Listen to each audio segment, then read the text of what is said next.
Hello and welcome.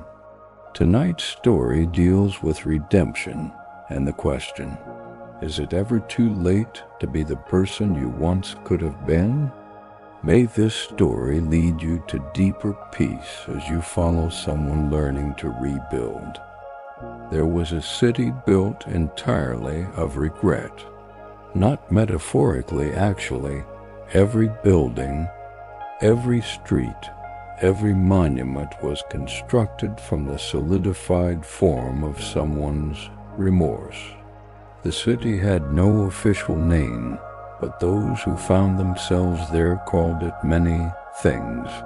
The city of second thoughts, the place of what might have been, the land of if.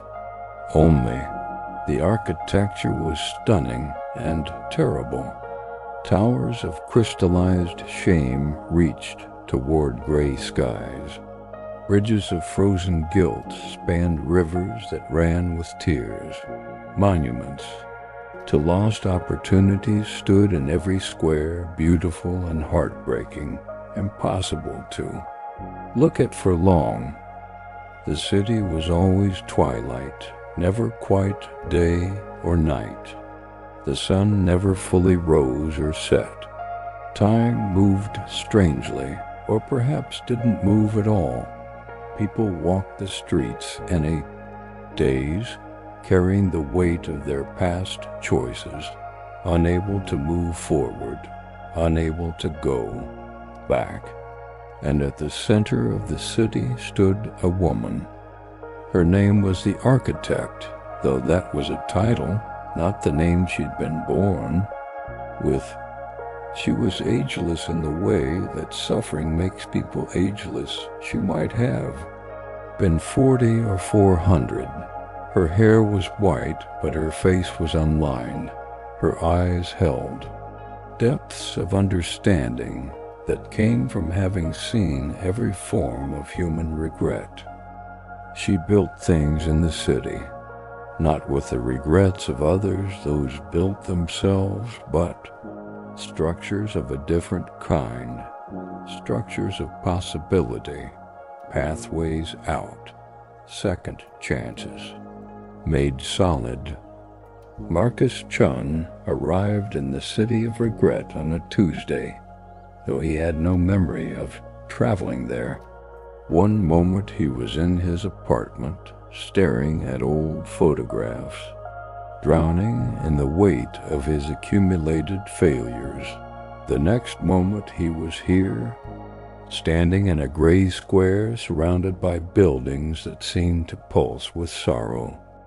He was 52 years old, divorced, estranged from his children, fired from his job 6 months ago for anger issues he'd never properly addressed. Alone in a one-bedroom apartment with nothing but his regrets for company. And now, apparently, in a city made of those regrets, Marcus walked through the streets, staring. Every building seemed to whisper. He didn't understand the whispers at first, but gradually they resolved into words, into stories, into the regrets that had formed these structures. A tower near the square whispered, "The marriage you destroyed through selfishness." A bridge spanning a dark canal, "The children you neglected."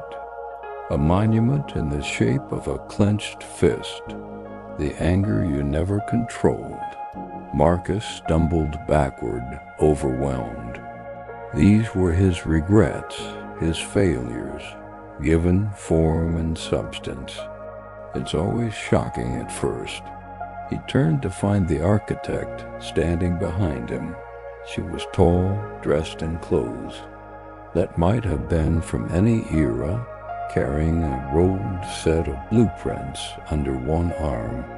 "Who are you?" Marcus asked. "I'm the Architect.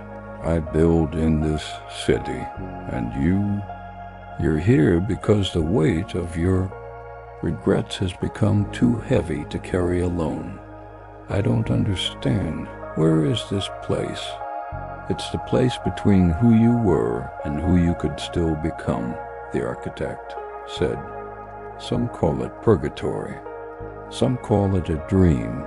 Some call it a psychological manifestation of guilt. The label doesn't matter. What matters is that you're here, and that means you still have a choice. What choice? The architect unrolled her blueprints on a nearby bench. They showed structures. Marcus didn't recognize buildings, unlike the monuments of regret surrounding them. These structures were lighter, brighter, filled with open spaces and flowing lines. You can stay here, she said, and let your regrets define you forever. Many do.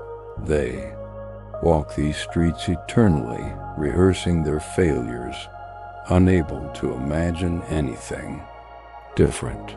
She pointed to the blueprints. Or you can build something new.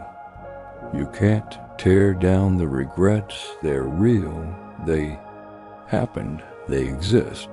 But you can build alongside them. You can create new structures. Structures of redemption, of growth, of becoming someone different. Is that even possible? Marcus asked bitterly. I'm 52. I've destroyed everything. Good in my life. My wife left me. My kids won't speak to me. I lost my job. There's nothing left to build with. The architect looked at him with infinite patience. You're breathing, aren't you? You're here. You're conscious. That means you still have materials to build with: time, choice, action. These are the only materials anyone ever has. She rolled up the blueprints. Come, let me show you something. The architect led Marcus through winding streets to a building he hadn't noticed before. It was different from the monuments of regret. Instead of crystallized shame, it seemed to be built of something softer, something almost hopeful. Inside the building was a gallery, but instead of paintings, the walls held mirrors. Hundreds of them, in every size and shape, each one showing a different reflection. This is the gallery of failures, the architect explained. It shows you every version of yourself that you failed to become. Marcus looked into the first mirror. He saw himself at 25, newly married, full of promise. This version of Marcus was gentle with his wife, patient, kind. He worked hard, but came home at reasonable hours. He was present, connected. This Marcus became a father who played with his children, who listened to them, who knew them. I could have been that, Marcus whispered. Yes, the architect agreed. The next mirror showed a different version. This Marcus had dealt with his anger. He'd gone to therapy in his 30s when the problems first emerged. He'd done the hard work of understanding where the rage came from, learning to regulate it. This Marcus still had rough edges, but he didn't destroy his relationships with volcanic explosions of temper. Another mirror, Marcus, who had chosen a different career, one that fed his soul instead of just paying bills. He was less wealthy in this reflection, but more content, more himself. Another, Marcus, who had stayed close to his siblings instead of letting petty conflicts drive them apart. Another, Marcus, who had taken care of his health, who didn't medicate his pain with alcohol and isolation. On and on. each mirror showing a path not taken, a choice that could have been made differently, a version of Marcus that might have existed if he'd been braver, wiser, more conscious. By the time they reached the end of the gallery, Marcus was weeping. "This is torture," he said, "showing me all the ways I failed, all the people I could have been but wasn't. Is it?" the architect asked. "Or is it showing you that you contained all these possibilities, that you still do?" Marcus looked at her, not understanding. "You think these are different people," she explained, "but they're not. They're all you. Different versions, yes, but all built from the same basic materials, the same core self. The gentleman husband and the angry destroyer both are potentials within you. The loving father and the absent workaholic both are possible Marcuses." She gestured around the gallery. "You chose one set of paths. You made certain decisions. Those decisions led to consequences, but the other potentials didn't disappear. They're still there, still available. You can't go back and make different choices in the past, but you can make different choices now. You can start becoming one of these other possible yous." "I'm 52, Marcus repeated. "It's too late." "Too late for what?" the architect challenged. "Too late to become exactly who you might have been at 30? Yes, probably. But too late to change direction? Too late to grow? Too late to become a better version of yourself than you are now? No, it's never too late for that." The architect led Marcus to an empty lot at the edge of the city. Here, the monuments of regret thinned out. The ground was bare, but not barren. "Ready. This is where we build," she said. She unrolled the blueprints again, and this time Marcus looked at them more carefully. They showed a structure that was part building, part garden, part something he couldn't quite identify. It had foundations, but also wings, walls, but also openings, structure, but also flexibility. "What is it?" he asked. "Your redemption," the architect said simply. "Or rather, the physical manifestation of your redemption. Every action you take toward becoming better, every choice you make to be different than you were, it adds to this structure. Brick by brick, you build it." She handed him a trowel and pointed to a pile of materials. They looked like ordinary bricks, but when Marcus picked one up, he realized it was made of something else, something that felt like intention, like choice solidified. "The first brick," the architect instructed, "represents the first small action you'll take. When you leave here, what will it be?" Marcus thought. The enormity of changing his whole life overwhelmed him. Where would he even start? Small, the architect reminded him. Every building starts with a single brick. What's one small thing you can do differently? Marcus thought about his children. His son David was 23 now. His daughter, Emma, was 19. They'd both told him in different ways that they didn't want him in their lives anymore, that his anger had hurt them too much, that they needed space. He'd been respecting that space, or rather, he'd been hiding behind it, telling himself they didn't want him, so there was no point trying. "I could write them letters," he said slowly. not demanding anything, not expecting them to respond, just apologizing, acknowledging what I did, taking responsibility without making excuses. Good, the architect said. Take the brick. Speak that intention into it. Marcus held the brick and spoke. I will write honest letters to my children, taking responsibility for my failures without expecting forgiveness or response.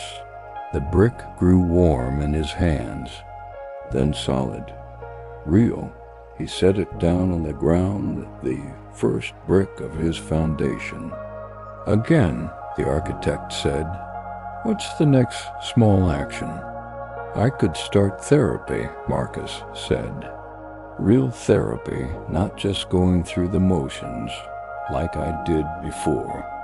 Actually doing the work to understand my anger. Another brick. Another intention spoken into it.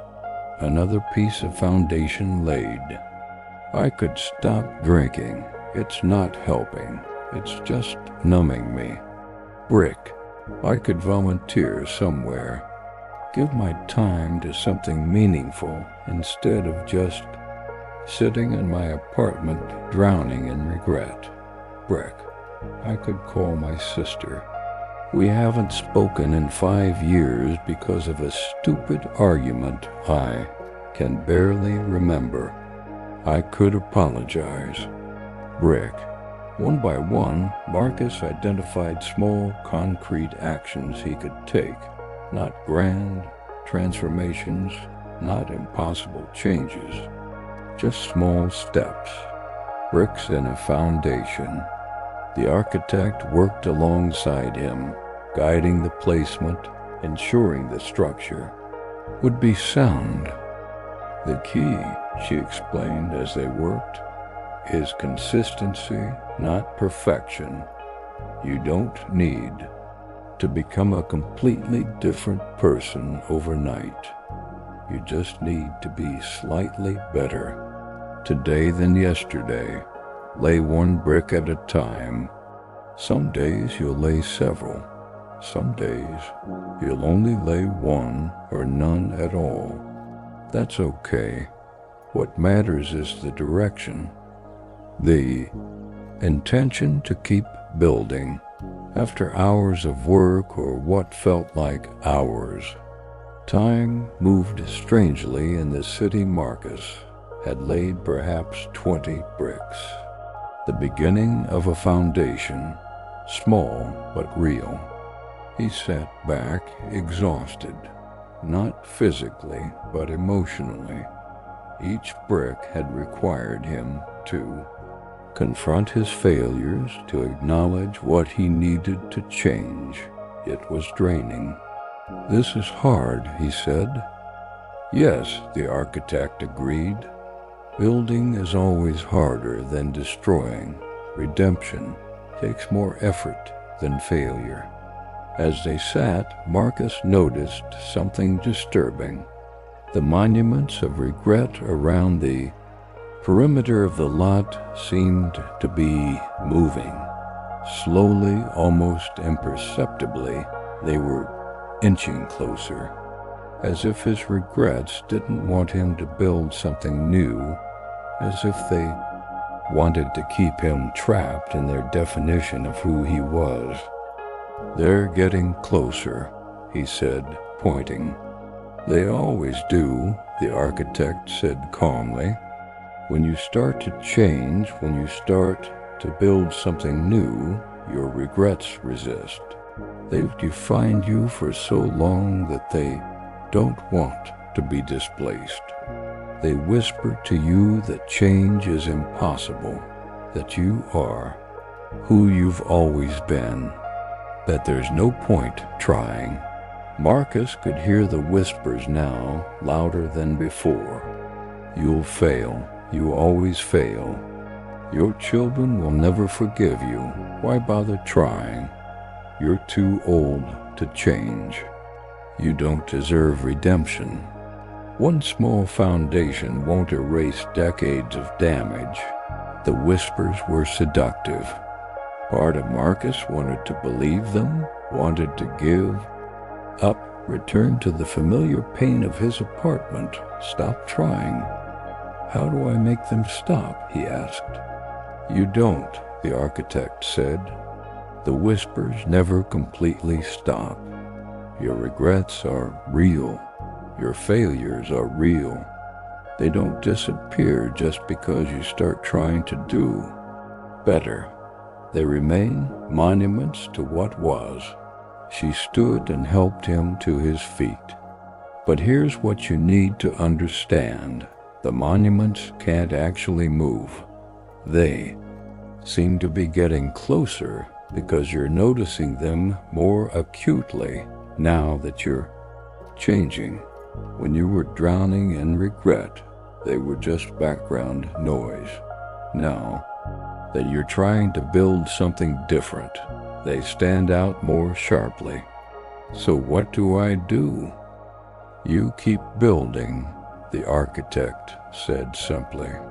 You acknowledge the whispers without believing them. You say, yes, I failed. Yes, I caused damage. Yes, I have regrets. I'm choosing to try anyway. I'm choosing to build something new alongside the monuments of what was. Both and not either, or, Marcus said slowly, understanding. Exactly. You don't erase the past by building a better future. You hold both, you carry the weight of what you did wrong while also carrying the possibility of doing better. It's heavy, it's uncomfortable, but it's real, it's honest, and it's the only way forward. Marcus worked on his foundation for what might have been days or weeks' time had no meaning in the city. He laid brick after brick, each one representing a commitment to change. I will meditate every morning. I will notice when I'm getting angry and pause before reacting. I will read books about emotional regulation. I will exercise, treating my body with more respect. I will eat proper meals instead of numbing myself with junk food. The foundation grew. It was small, but it was something real, something that felt like progress. And then Marcus laid a brick that crumbled. He'd been working on a commitment. I will respond to my children with patience and love if they ever contact me again. But as he spoke the words into the brick, something rang false. He realized he was making a commitment about a hypothetical future rather than about what he could control now. He was still placing the responsibility for connection on his children rather than taking it himself. The brick crumbled in his hands, turning to dust. Marcus stared at the dust, devastated. He'd done something wrong. He'd failed even at the simple task of laying bricks. The architect appeared beside him, as she always seemed to when he needed her. I broke it, Marcus said miserably. No, the architect corrected. You discovered that the intention wasn't quite right. This is part of the process. Not every brick will hold. Some commitments will turn out to be hollow. Some will be based on false premises. Some will be about things you can't actually control. She knelt and let the dust run through her fingers. This isn't failure. This is learning. This is refinement. Now, the brick needs to be about what you can control. About your own actions, not about how others might respond. Marcus thought about this. He picked up another brick.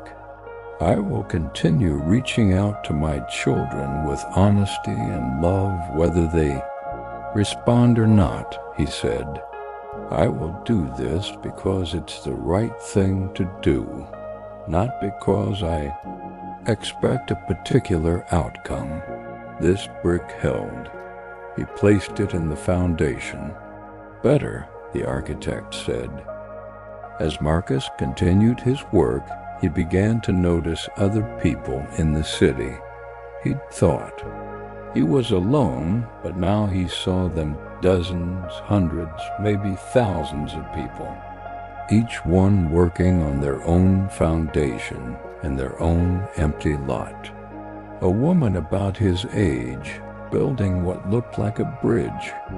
A young man creating something that resembled a garden. An elderly person constructing walls with windows that opened in all directions. There are others, Marcus said, surprised. Of course, the architect replied. Did you think you were the only person with regrets? The only one trying to build something new? She gestured around the city. Everyone here is working on redemption. Everyone is trying to become better than they were. Some have been here longer than you. Some just arrived. Some will finish their structures and leave. Some will abandon the work and remain trapped in their regrets. Everyone chooses their own path. Marcus approached the nearest builder, the woman constructing a bridge. Up close, he could see that she was exhausted, her hands raw from the work. How long have you been building? He asked. I don't know, she said.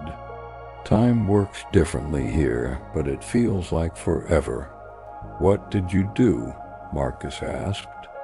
Then, realizing how intrusive that was, I'm sorry, you don't have to answer that. It's okay, the woman said. I was a surgeon, a brilliant one, but I was also an addict. Pills, at first, to help me stay awake during long shifts. Then more pills to come down.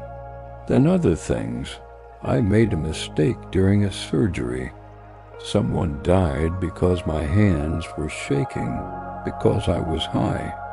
Marcus didn't know what to say. I went to prison, the woman continued, got sober, served my time, but even after I got out, I couldn't forgive myself. I couldn't see a way forward, so I ended up here, building this bridge. What's the bridge for? Marcus asked. It's a bridge between who I was and who I might still become, she said, between the doctor who killed someone and the person who might someday use her knowledge to help people again, even if it's not as a surgeon, between the addict and the person in recovery who helps others recover. It's not finished. It may never be finished, but I keep building. Marcus talked to other builders. Each one had their story. Each one carried regrets that had nearly destroyed them. Each one was choosing, brick by brick, to build something new. And Marcus realized he wasn't alone. Redemption was possible. Difficult, yes. Painful, yes, but possible. Other people were doing it. Other people had done worse things than he had and were still choosing to try. That night, or what passed for night in the eternal twilight of the city, Marcus lay in a small shelter the architect had shown him. He looked at his hands, still tired from laying bricks. Tomorrow he would lay more bricks, and the day after, and the day after that. He didn't know if his children would ever forgive him. He didn't know if he would ever fully forgive himself, but he knew this. He was trying, he was building, he was choosing to become better. And that was something. That was enough to keep going. Marcus lost track of time entirely. Days blurred into weeks, weeks into months, months into what might have been years. He laid bricks. His foundation grew into walls. The walls grew into a structure. It wasn't grand. It wasn't perfect. Some bricks were uneven. Some walls were crooked. There were gaps and mistakes and places where he'd had to rebuild entirely because the first attempt had failed. But it was his. It was real. It was the physical manifestation of his effort to become someone better. The structure had a garden where he'd committed to cultivating patience. It had a workshop where he'd committed to creating rather than destroying. It had windows facing the monuments of his regrets. He didn't hide from them, didn't pretend they didn't exist. But the windows also faced outward, toward possibility, toward the future. One day the architect appeared as he was placing what felt like the final brick. "It's finished," she said. Marcus looked at his structure. "Is it? It feels incomplete." "All redemption is incomplete," the architect said. "You're never fully finished. Becoming better, there's always more work to do. But this structure, this represents your commitment, your foundation, your willingness to change. That's complete." "Enough." She placed a hand on his shoulder. "It's time for you to return to your life. You came here because your regrets had become too heavy to carry. You've done the work. You've built something new alongside your old failures. Now you take this knowledge back with you and continue the work in the real world." Marcus felt a wave of panic. But what if I fail? What if I go back and fall into old patterns? "You might," the architect said honestly. "Change isn't linear. You'll have setbacks. You'll make mistakes. You'll have days where you don't lay any bricks at all. That's part of being human." She turned him to face his structure. "But you've learned something here. You've learned that change is possible, that you can build something new, even alongside monuments of regret, that redemption isn't about erasing the past, but about choosing the future. You take that knowledge with you." "Will I remember this place?" Marcus asked. "Some do, some don't. But whether you remember the city or not, you'll remember the lesson. You'll remember that you can choose who to become, one brick at a time." Marcus opened his eyes in his apartment. The same apartment he'd been in before the city. The same faded carpet, the same sparse furniture, the same photographs on the wall. But he was different. He sat up slowly, looking at his hands. They didn't ache from laying bricks. There was no city, no architect, no monuments of regret made solid. Had it been a dream, a hallucination, a mental breakdown? But the knowledge remained, the lesson, the understanding that he could change, that it wasn't too late. Marcus got up and sat at his desk. He pulled out paper and a pen, and he began to write. "Dear David, I'm writing to you without expecting a response. I don't deserve one. I'm writing because there are things I need to say, things I should have said years ago.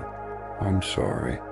For my anger, for my absence, even when I was present.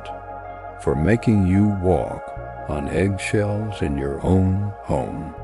For being a father who criticized instead of supported, who demanded instead of encouraged, who destroyed instead of built. You didn't deserve that. No child deserves that. It wasn't your fault. It was mine.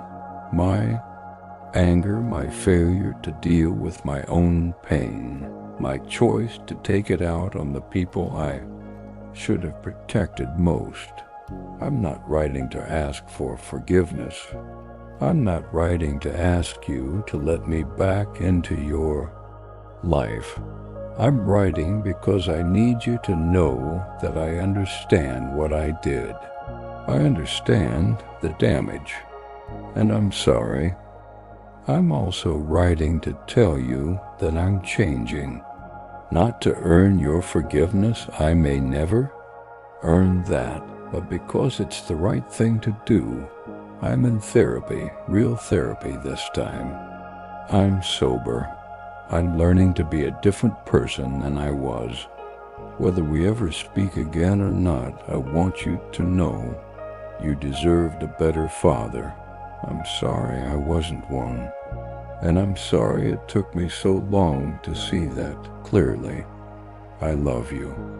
I always have, even when I failed to show it in any healthy way. Your father. Marcus wrote a similar letter to Emma. Then he sealed both envelopes, addressed them, and placed stamps on them. Tomorrow he would mail them. Then he would call the therapist whose number he'd looked up weeks ago but never called. He would attend his first AA meeting. He would reach out to the volunteer coordinator at the homeless shelter. One brick at a time, one small action, one choice to be better than yesterday. He didn't know if his children would ever forgive him. He didn't know if he would ever fully forgive himself, but he knew this. He was building something new, a structure of redemption alongside the monuments of his regrets. And that was enough. That was everything. The city of regret exists for all of us, whether we ever visit it or not, because all of us carry regrets. All of us have failed in ways large and small. All of us have been less than we might have been. The question isn't whether you have regrets. The question is, what will you do with them? You can let them define you, trap you, become monuments that overshadow everything else in your life. You can walk among them forever, rehearsing your failures, convinced that change is impossible, or you can build alongside them. You can acknowledge what you did wrong while also creating what you might do right. You can hold both the weight of the past and the sea, possibility of the future. It's never too late. You're never too far gone. As long as you're breathing, as long as you're conscious, you have materials to build with. Time, choice, action, one brick at a time, one small change, one decision to be slightly better today than yesterday. You don't need to become perfect. You don't need to erase your mistakes. You just need to start building. Start laying bricks. Start moving in a better direction. And on the days when bricks crumble, when you fail, when you fall back into old patterns, and you will. Because you're human, you don't abandon the work. You pick up another brick and keep building. The structure of your redemption is waiting. The foundation is ready. The only question is, will you start? Let that possibility settle over you now as you prepare for sleep. Let go of the regrets for tonight. Let go of the shame and the failure and the monuments of what was. Tomorrow you can start building. Tomorrow you can lay one brick, but tonight, rest. Set down the weight. Let yourself drift into peace. You deserve redemption. You deserve the chance to become better, and it's never ever too late to start. Sleep well. Dream of building. Wake ready to begin.